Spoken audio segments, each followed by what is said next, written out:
Bonjour à tous et bienvenue pour ce nouveau C'est lundi, que lisez-vous? Alors cette semaine j'ai eu trois lectures, donc 2 romans et une nouvelle. Tout d'abord je vais commencer par vous parler de celle qui était en cours la semaine dernière. Un marquis pour l'an 2000 de Manon Montauran. Donc tout d'abord l'histoire de Un marquis pour l'an 2000. Donc on retrouve une jeune femme, Charlotte, qui est généalogiste, qui a été embauchée par la baronne de Saint-Méléan pour faire une partie de l'arbre généalogique de sa famille. La partie étant qu'à la Révolution, en fait, il y a un de ses arrière grand-oncle, neveu, tant de choses, qui a disparu purement simplement de la circulation, donc Benjamin de Carolac. Et elle commence ses recherches, il a apparemment bien disparu, elle se rend au château où il habitait, et là,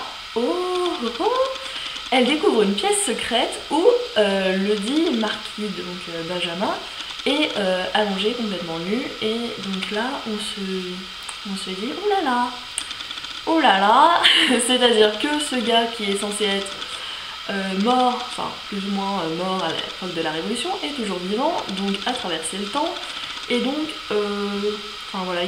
c'est de là que commencent les soucis en fait, on va dire.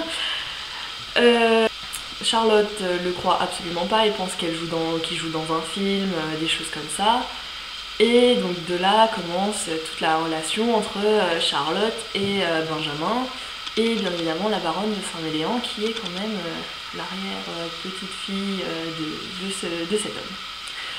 Donc mon avis sur le roman, j'ai un avis assez mitigé, parce que je dois vous avouer que ce roman est écrit à la première personne, et je sais pas pourquoi, mais j'ai énormément de mal pour les romans écrits à la première personne. C'est vraiment, je sais pas, mais c'est même dramatique que j'ai autant de mal. Donc déjà ça m'a un peu rebuté. De la romance écrite à la première personne, voilà, c'est pas trop ma tasse de thé, on va dire. Il faut vraiment que ce soit un gros coup de cœur pour que je puisse lire, rentrer dedans. Ensuite, j'ai trouvé que l'auteur utilisait quand même un vocabulaire super... c'est vraiment du parler courant. C'est-à-dire, donc on est dans la peau de Charlotte, la narratrice, et c'est-à-dire que c'est écrit comme elle parle. Donc des fois ça donne des petites choses, j'avais l'impression de me retrouver un peu dans une discussion en famille, alors que, je sais pas, moi j'aime pas trop, j'aime bien quand c'est un peu élevé, bon, sans que ça soit de la grande prose, des choses comme ça, mais j'aime bien. Sinon quand même, je vais vous dire les points positifs, parce que là je vais juste vous dégoûter pour lire ce roman. Il y a eu le personnage de Benjamin, je l'ai adoré. Il sait pas pourquoi il est là, il sait pas ce qui lui arrive, et pourtant c'est quand même lui qui s'adapte le mieux à la situation, c'est ça qui est énorme quoi. Et il a vraiment l'esprit aristocrate, chevaleresque d'avant la Révolution, qui lui donne un petit quelque chose vraiment très attachant, on a vraiment envie de le rencontrer. Donc je vous conseille quand même de découvrir cette romance, parce que elle a le mérite de changer en fait les voyages dans le temps, parce qu'en général moi j'ai plutôt lu des voyages dans le temps qui... une personne de l'époque moderne retournait dans le passé, donc avec tout ce qui est La Rose et le Tartan de Diana Gabaldon. Et là c'est l'inverse, c'est quelqu'un du passé qui arrive dans le présent. Donc j'ai trouvé ça quand même assez intéressant de découvrir leur façon de penser et ce genre de choses. Ensuite, ma deuxième lecture de la semaine, ça a été une lecture vraiment très courte, vu qu'il s'agissait d'une petite nouvelle publiée comme le Un marquis pour l'an 2000 aux éditions Lascar. Donc il s'agit d'Une nuit scandaleuse de Jeanne Corbellec. Donc en fait cette nouvelle, je vais vous dire, précipitez-vous dessus, parce que déjà elle est en téléchargement gratuit, et en plus elle est géniale. Franchement, c'est à la limite du coup de cœur. Ça aurait été un coup de cœur si ça avait été un petit peu plus long. Mais j'ai vraiment plongé dedans, les personnages sont très attachants, et je peux vous dire que pour rendre des personnages attachants dans une nouvelle, c'est vraiment complexe, parce qu'une nouvelle c'est super court, donc il faut quand même bien manier la langue française pour pouvoir donner ça. Et donc Une nuit scandaleuse a vraiment été une excellente lecture de nouvelles. Donc ça raconte l'histoire d'une jeune femme qui s'appelle Sophie, si ma mémoire est bonne, qui rencontre Bruno dans un bar. Elle commence à flirter, voilà, ils se plaisent bien, mais en fait elle avait pas trop envie de plus, même s'il est quand même assez attirant. Et en fait, elle se rend compte que ce jeune homme va travailler sous ses ordres dans le restaurant donc, où elle est en gros chef cuisinier. Et de là va commencer leur attirance. Pour finir par une scène osée sur le plan de travail de la cuisine. Et là, je dois dire que cette scène était géniale. Franchement, j'ai vraiment adoré. Donc précipitez-vous dessus. C'est aux éditions Lasca, c'est gratuit, téléchargez-la, vous en avez pour une petite demi-heure à la lire et enfin, enjoy quoi. Et donc à présent passons à ma troisième lecture, donc c'est un J'ai lu pour elle, on continue dans la romance, ça a été ma semaine romance. Donc Le clan des McLaren de Susan King. Donc c'est une romance assez... Enfin, moi pour vous dire, j'adore tout ce qui est romance écossaise, les kilts, les tartans, les rousses, c'est vraiment... Enfin, je sais pas pourquoi, mais j'adore ça. Donc en fait, là on suit l'histoire d'Alaïna en fait, qui est la chef du clan McLaren et qui, au cours d'une vieille querelle avec le clan d'à côté, les McNeil-Chan, en fait a vu toute sa famille se faire, tous les hommes de sa famille se faire complètement massacrer. Donc en fait, elle veille sur elle règne sur un clan qui actuellement n'est composé que de vieux et des femmes, parce que les hommes sont partis ou sont morts. Et voilà, elle fait donc la pauvre, elle fait ce qu'elle peut un petit peu pour essayer que son clan vive et survive à toutes les péripéties. Donc en fait, elle est également protégée entre guillemets par une vierge de pierre. Donc c'est une sculpture à côté d'un lac qui en fait est un peu la base de la querelle entre les deux clans écossais.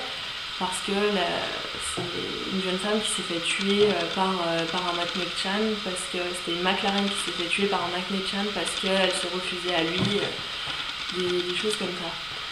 Donc de là part l'histoire, et Alaïna en fait va donc se rendre à la cour du roi d'Angleterre, parce que l'Écosse était rattachée à l'Angleterre à l'époque, et donc elle demande au roi William de lui offrir un champion celte. C'est-à-dire un guerrier celte avec qui elle pourra se marier, avoir une descendance et avec qui elle pourra enfin essayer de mettre fin à la querelle entre elle et le clan adverse. Et le roi lui envoie bel et bien un guerrier. Sauf que c'est pas tout à fait le modèle qu'elle avait demandé. On dirait vraiment qu'elle fait son shopping hein, quand elle va demander au roi, oui je veux ça, il devra porter mon nom et tout. J'ai vraiment adoré. Et donc elle voit arriver Sébastien Lebret, qui est un breton de France. Et là, en fait, elle se dit, c'est pas du tout un celte, je sais pas comment il va se débrouiller. Enfin, déjà, elle veut pas le garder, elle sait pas trop comment ils peuvent se débrouiller. Enfin, lui non plus veut pas rester parce qu'il a un fils en fait en France qui l'attend. D'une précédente union, donc lui il est veuf, il a un fils, il l'a laissé en France, il veut le récupérer, et elle veut un celte. Hein. Et donc de là commence l'histoire un peu perturbée et tourmentée entre ces deux personnages, et n'oublions jamais la querelle entre le clan McLaren et le clan McNeil-Chan. Donc mon avis, c'est une bonne romance, une très très bonne romance qui... allie douceur, sensibilité et bien sûr des Highlanders, des Écossais, du kilt, des choses comme ça. J'ai vraiment trouvé ça bien parce que Alaïna, elle se laisse pas faire, elle a ses opinions, quand elle veut une chose en général, elle arrive à l'obtenir avec plus ou moins de facilité. Et voilà. Ensuite, le personnage de Sébastien, donc Sébastien Lebret, c'est vraiment...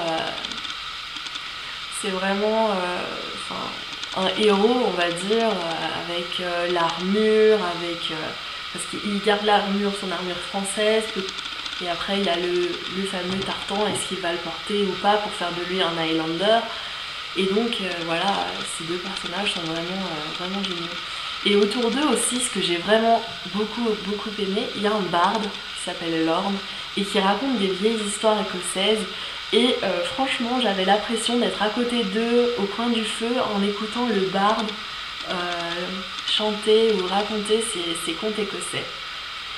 Donc voilà, pour le clan des McLaren de Susan King, qui est vraiment une très bonne lecture dont je vous engage à lire, tout simplement. Donc pour cette semaine, mes lectures de la semaine, je suis en train de lire Le Cowboy et la Lady. Donc je vous montre pas tout de suite la couverture parce qu'en fait elle est super kitsch. J'ai envie que vous reveniez la semaine prochaine quand même. Qui est bientôt terminée et qui est aussi une romance assez bien, j'ai bien aimé. Pour le moment j'apprécie beaucoup.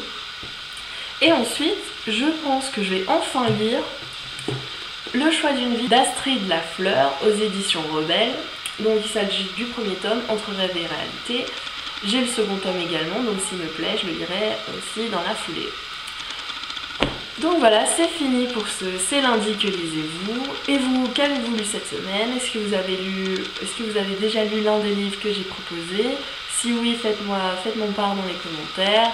Merci à vous de me regarder et merci à tous ceux qui s'abonnent, ça me fait vraiment plaisir à chaque fois de recevoir un mail dans ma boîte mail en disant un tel s'est abonné, parce que vous ne pouvez pas me faire plus plaisir. Voilà, passez une bonne semaine et à la semaine prochaine.